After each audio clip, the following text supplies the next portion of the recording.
Outpatient joint replacement surgery is the next exciting front in our subspecialty. A good candidate for outpatient surgery would be someone with low medical comorbidities, such as if you have blood pressure, diabetes. The less of those issues that you have dealing with on a daily basis, it allows you to recover much faster.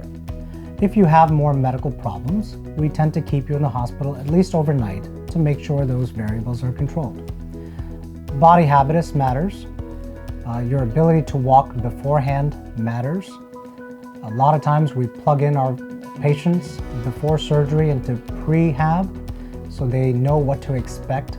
So a lot of recovery that happens afterward is anticipated, and so the guesswork is taken out of the equation. So when a patient comes to see me, I tell them every patient truly can be potentially a candidate for outpatient surgery. If you want to find out more information about this, please visit our website for additional information.